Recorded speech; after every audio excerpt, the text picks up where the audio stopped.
Hello दोस्तों, तो स्वागत है आपका हमारे यूट्यूब चैनल पर। आइए आज हम देखेंगे कक्षा 6 विज्ञान भारती। इसके पाठ 14 को देखेंगे। पाठ 14 का नाम है प्रकाश। देखिए, इस पाठ का हम प्रश्न उत्तर इस वीडियो में देखेंगे। तो चलिए शुरू करते हैं प्रश्न संख्या 1 से। तो प्रश्न संख्या 1 दिया हुआ है, निम्नलिखित प्रश्नों के में सही विकल्प छांटिए। यानी कि जो आपसे प्रश्न पूछा जाएगा उसमें से सही विकल्प को छांट के आपको लिखना है। क दिया है, वे पदार्थ जिनसे प्रकाश आंशिक रूप से निर्गत होता है कहलाते हैं प्रदीप, पारदर्शी, अपारदर्शी या पारभासी। तो इसका सही उत्तर हो जाएगा पारभासी। ठीक ना। आगे देखेंगे प्रश्न नंबर 2 यानी कि ख। प्रश्न नंबर ख है, किस प्रकाश स्रोत से उपछाया नहीं बनती? पहला है बिंदु प्रकाश स्रोत, सूर्य, सभी प्रकाश स्रोत या उपयुक्त में से कोई नहीं। तो इसका सही उत्तर हो जाएगा बिंदु प्रकाश स्रोत। ग नंबर है, जब पृथ्वी की उपछाया से होकर चंद्रमा गुजरता है तब होता है, क्या होता है? पूर्ण चंद्र ग्रहण या सूर्य ग्रहण या खंड चंद्र ग्रहण या खंड सूर्य ग्रहण। तो इसका सही उत्तर हो जाएगा खंड चंद्र ग्रहण। आगे देखेंगे प्रश्न नंबर 2 दिया है, रिक्त स्थानों की पूर्ति कीजिए, यानी खाली स्थान को भरना है। देखिए दिया हुआ है क नंबर, सूर्य और तारे खाली स्थान प्रकाश के स्रोत हैं, जबकि जलती हुई मोमबत्ती और विद्युत खाली स्थान के स्रोत है। किसके? तो सूर्य और तारे जो है प्रकृति प्रकाश के स्रोत हैं, और मोमबत्ती और विद्युत बल्ब मानव निर्मित स्रोत है। ठीक ना।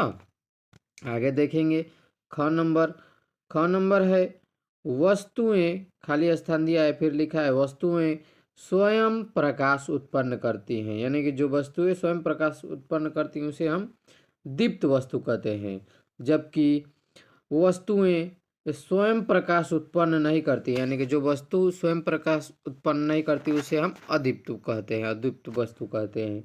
आगे देखेंगे ग नंबर, सूर्य ग्रहण दिखाई देता है जब सूर्य और के मध्य में आ जाता है। यानी कि सूर्य ग्रहण कब दिखाई देता है? जब चंद्रमा सूर्य और पृथ्वी के मध्य में आता है। ठीक ना। तो पहले वाले में चंद्रमा भरेंगे, दूसरे वाले में पृथ्वी भर लेंगे। आगे देखेंगे घ नंबर दिया हुआ है, चंद्र ग्रहण की घटना खाली स्थान के दिन होती है, तो पूर्णिमा के दिन होती है। ठीक ना। निर्वात में प्रकाश की चाल कितना होता है? तो 3 लाख किमी पर सेकेंड होता है। देखिए प्रश्न नंबर 3 देखेंगे। दिया हुआ है प्रश्न नंबर 3, निम्नलिखित में स्तंभ 1 के कथनों का स्तंभ 2 के कथनों से मिलान कीजिए। ठीक है ना। देखिए स्तंभ जो का इसमें दिया है चंद्रमा, सूर्य, ईंट, ट्रेसिंग पेपर और साफ कांच दिया है। ख में दिया है अपारदर्शक, अदीप्त, पारदर्शक, दीप्त, प्रभासी। तो इसको मिलान कर लेंगे। तो चलिए इसका मिलान कर लेते हैं। इसका उत्तर देख लेंगे। चंद्रमा को मिला लेंगे अदीप्त वस्तु से, सूर्य को मिला लेंगे दीप्त वस्तु से, ईंट को मिला लेंगे अपारदर्शक, ट्रेसिंग पेपर को मिला लेंगे प्रभासी से, और साफ कांच को मिला लेंगे हम पारदर्शक से। आगे देखेंगे 4 नंबर प्रश्न क्या है। दिया हुआ है, प्रकाश स्रोत किसे कहते हैं? दो प्रकृति तथा मानव द्वारा निर्मित प्रकाश स्रोतों के नाम तथा उनकी विशेषताएं बतानी है। ठीक ना। विशेषता भी बताना है और प्रकाश स्रोतों के नाम भी बताना है, किसे कहते हैं ये भी बताना है। तो चलिए इसका उत्तर देख लेते हैं। जिन साधनों से हमें प्रकाश ऊर्जा प्राप्त होती है उन्हें हम प्रकाश स्रोत कहते हैं। यानी कि जिस भी साधन से हमें प्रकाश प्राप्त होगा उसे हम क्या कह देंगे? प्रकाश स्रोत कह देंगे। ऐसे प्रकाश स्रोत जो हमें प्राकृतिक रूप से प्राप्त होते हैं उन्हें प्राकृतिक प्रकाश स्रोत कहते हैं। यानी कि ऐसे प्रकाश स्रोत जो प्राकृतिक रूप से प्राप्त होते हैं उन्हें हम प्राकृतिक प्रकाश स्रोत कहेंगे। जैसे कि सूर्य तथा तारे। जिन प्रकाश स्रोतों का निर्माण मनुष्य द्वारा किया जाता है उन्हें मानव निर्मित प्रकाश स्रोत कहते हैं। यानी कि जो भी प्रकाश मानव के द्वारा निर्मित होता है और उससे हमको क्या मिलता है, प्रकाश मिलता है, जैसे कि लालटेन, विद्युत बल्ब, ठीक ना। और मोमबत्ती भी हो जाएगा। आप कई प्रकाश स्रोत हैं जैसे कि, ठीक ना, लेकिन सिर्फ दो लेना था तो दो लेके बता दिए हैं। आगे देखेंगे 5 नंबर प्रश्न है, अपने आसपास दिखाई पड़ने वाली वस्तुओं में दीप्त तथा अदीप्त वस्तुओं को छांट कर लिखिए। तो इसका उत्तर देखेंगे। दीप्त वस्तुओं में जो हमारे आसपास में है क्या है, मोमबत्ती, सूर्य, तारे, लैंप, ठीक ना, और विद्युत बल्ब, ट्यूबलाइट, सीएफएल इत्यादि।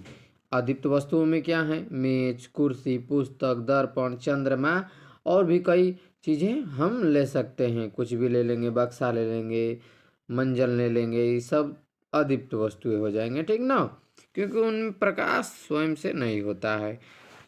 ठीक है, आगे देखेंगे 6 नंबर प्रश्न है, पारदर्शी, पारभासी तथा अपारदर्शी वस्तुओं की परिभाषाएं लिखिए। अपने आसपास दिखाई पड़ने वाली वस्तुओं में पारदर्शी, पारभासी एवं अपारदर्शी वस्तुओं के नाम लिखना है।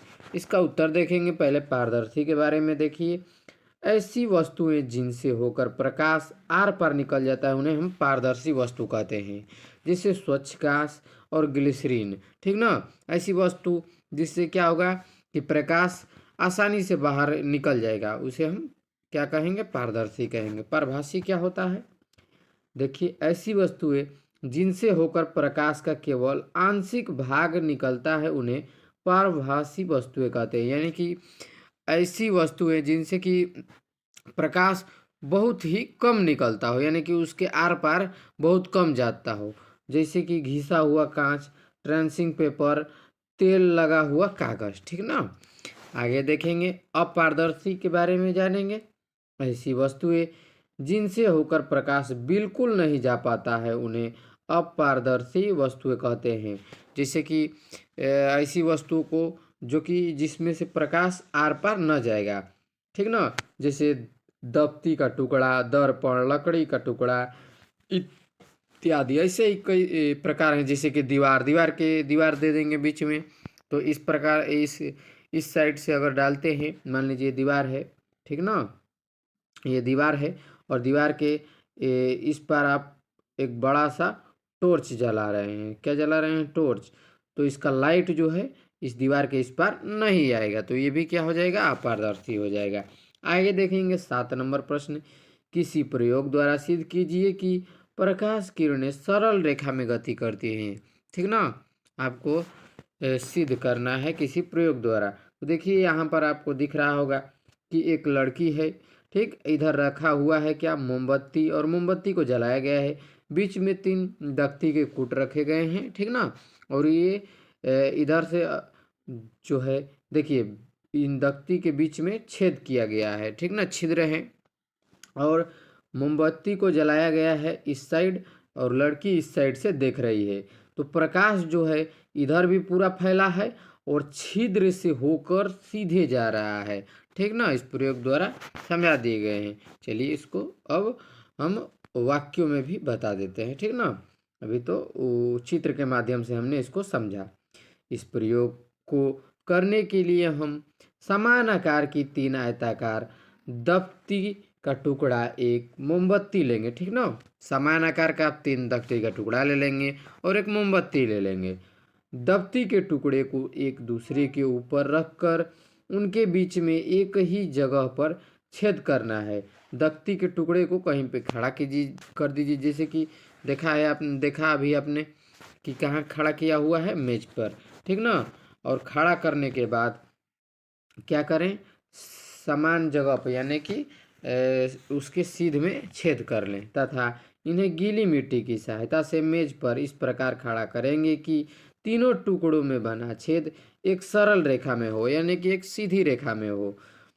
अब हम मोमबत्ती को जलाकर मेज पर इस तरह रखेंगे कि यह प्रथम टुकड़े के सामने हो। मोमबत्ती को हम इस प्रकार से जलाएंगे कि जो पहला दख्ती का टुकड़ा है उसके ठीक सामने हो और मोमबत्ती की लौ छिद्रों के सामने हो। अब अंतिम दफ्ती के टुकड़े के सामने नेत्र द्वारा मोमबत्ती की लौ को देखेंगे। इसमें आपको मोमबत्ती की लौ दिखाई पड़ती है, ठीक ना। अगर देखेंगे तो मोमबत्ती की लौ आपको दिखाई देगी। अब हम मोमबत्ती को थोड़ा दाएं या बाएं तरफ हटाएंगे और फिर से अंतिम दफ्ती से देखेंगे तो अब हमें मोमबत्ती की लौ नहीं दिखाई देगी। इस प्रयोग द्वारा यह पता चलता है कि जो प्रकाश की किरणें होती है वो कहाँ जाती है, सरल रेखा में जाती है, ठीक ना। आगे चलिए देखते हैं प्रश्न नंबर 8 क्या दिया हुआ है। प्रश्न नंबर 8 दिया हुआ है, छाया, प्रछाया तथा उपछाया से क्या समझते हैं, प्रयोग द्वारा इनमें अंतर स्पष्ट कीजिए। चलिए देखेंगे इसका उत्तर। जब प्रकाश के विस्तारित स्रोत से अपारदर्शिक वस्तुओं की छाया बनती है तब यह छाया एक समान काली नहीं होती है। इस छाया में दो भाग होते हैं। छाया के मध्य भाग अधिक काला होता है और वह प्रछाया कहलाता है, ठीक ना। जो अधिक काला भाग होता है वह प्रछाया कहलाता है। और छाया के चारों ओर का कम काला भाग उपछाया कहलाता है। जो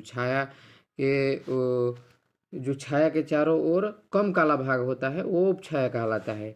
निम्नलिखित क्रियाकलाप द्वारा प्रछाया एवं उपछाया बनने की प्रक्रिया समझी जा सकती है। क्रियाकलाप द्वारा समझाया गया है। एक टार्च, काला कागज तथा एक छोटी गेंद लेना है, ठीक ना। काले कागज में एक छोटा छेद करके टार्च के कांच से चिपका दीजिए, ठीक ना। टार्च को जलाकर कमरे की दीवार की ओर लाइए। क्या देखते हैं, आप क्या देखेंगे कि गोलाकार आकृति में दीवार पर कुछ भाग प्रकाशित है। अब जलती हुई टार्च के सामने कुछ दूरी पर गेंद रखिए, यानी कि जहाँ पर टार्च जल रहा है उसके सामने कुछ दूरी पर गेंद रखना है। क्या देखते हैं, दीवार पर प्रकाशित भाग के स्थान पर गोलाकार अंधेरी आकृति दिखाई देती है। आप देखेंगे कि वहाँ पे गोलाकार थोड़ी सी काली अंधेरी सी आकृति दिखाई देगी। गोलाकार अंधेरी आकृति गेंद द्वारा प्रकाश की किरणों को रोक लेने के कारण बनती है। गोलाकार अंधेरी आकृति को गेंद की छाया कहते हैं, यानी कि जो अंधेरी आकृति है उसको क्या कहेंगे, गेंद की छाया कहेंगे। इसे चित्र 14.2 से प्रदर्शित कीजिए, यानी जो 14.2 है उसमें प्रदर्शित किया जाता है, ठीक ना। सॉरी 14.4 है उसमें प्रदर्शित किया जाता है, जो 4 है इसमें, ठीक ना।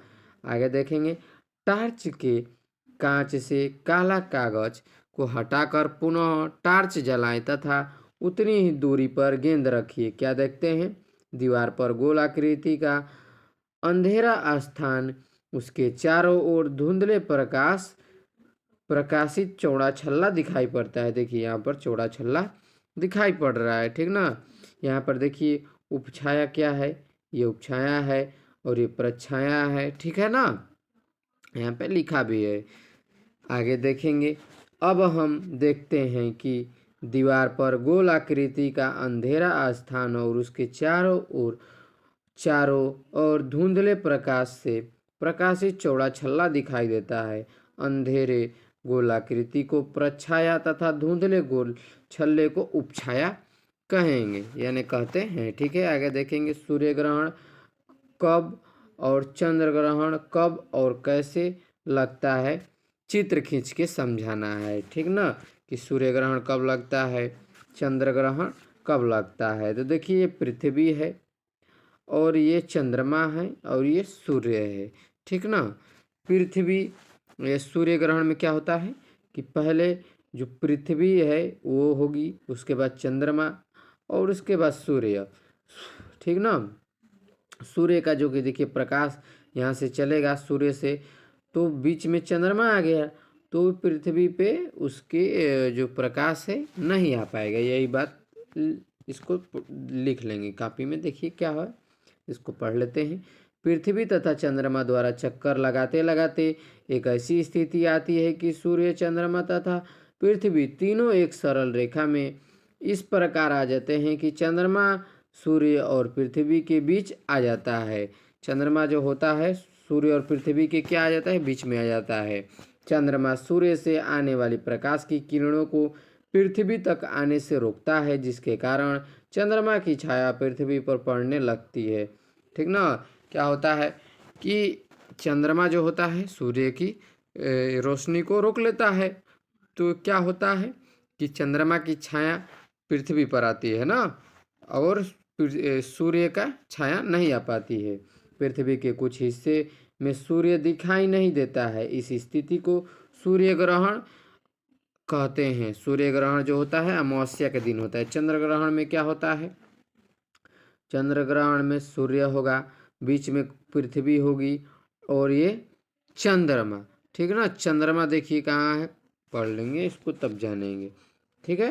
आगे देखिए, चंद्रमा तथा पृथ्वी के चक्कर लगाते समय जब एक सरल रेखा में इस प्रकार आ जाता है कि पृथ्वी सूर्य तथा चंद्रमा के बीच आ जाए, इस स्थिति में सूर्य और चंद्रमा के बीच में पृथ्वी आ जाती है, तो सूर्य का प्रकाश चंद्रमा तक नहीं पहुंच पाता है।